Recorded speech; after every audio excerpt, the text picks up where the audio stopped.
আপনারা কি জানেন এই সমুদ্র পরিচালনা করেন কোন ফেরেশতা?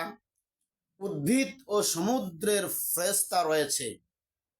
কাব রাদিয়াল্লাহু তাআলা বলেন, কোন শুষ্ক ও তাজা বৃক্ষ এবং সুই পরিমাণ এমন কোনো জায়গা নেই যেখানে একজন ফেরেশতা মওজুদ নেই, যারা এ ব্যাপারে আল্লাহ তাআলাকে সংবাদ প্রদান করেন, যদিও আল্লাহ পাক সব জানেন।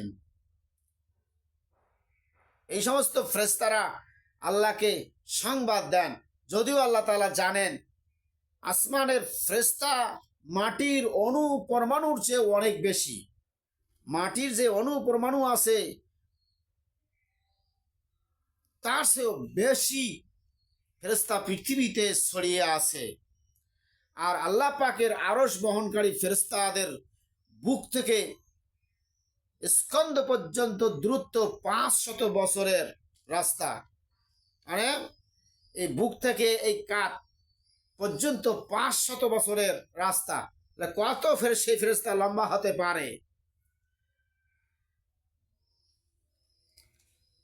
ইবনে আব্বাস রাদিয়াল্লাহু তাআলা এর নিকট সমুদ্র প্রসারিত ও সংকুচিত হওয়া সম্পর্কে জিজ্ঞেস করা হলে তিনি বলেন যে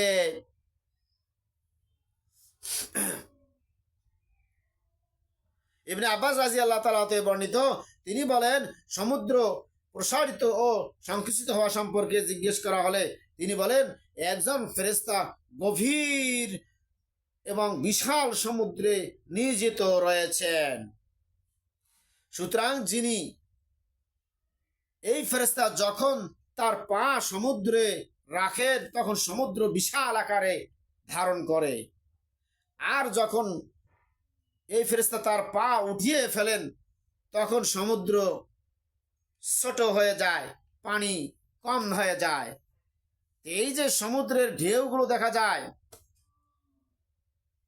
চট্টগ্রামে সীতাকুণ্ড এলাকায়, এই এলাকায় দেখেছি যে সকালবেলা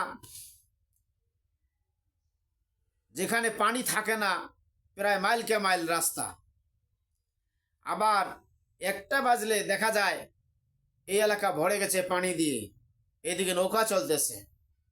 এই যে জোয়ার, তাহলে এই হাদিসে বর্ণনায় এখানে পাওয়া যাচ্ছে যে ফেরেশতা যখন পা নামিয়ে দেন সাগরে তখন জলোচ্ছ্বাস শুরু হয়ে যায়,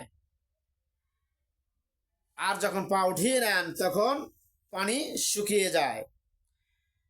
আব্দুল্লাহ ইবনে আমর রাদিয়াল্লাহু তাআলা বলেন, সমুদ্র একজন ফেরেশতার তত্ত্বাবধানে রয়েছে।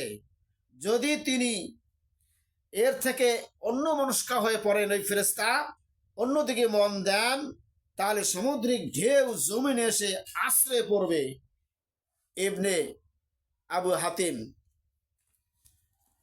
তাহলে এই সমুদ্র ঢেউ কম বেশি জলোচ্ছ্বাস সবকিছু আল্লাহর হুকুমে ফেরেশতাকে যখন হুকুম করেন তাই হয়। আর ফেরেশতারা দায়িত্ব পালন করেন, তার যদি অন্য মানুষকে একটু হয়ে যায় তাহলে এদিকে অনেক কিছু ঝড় শুরু হয়ে যায়।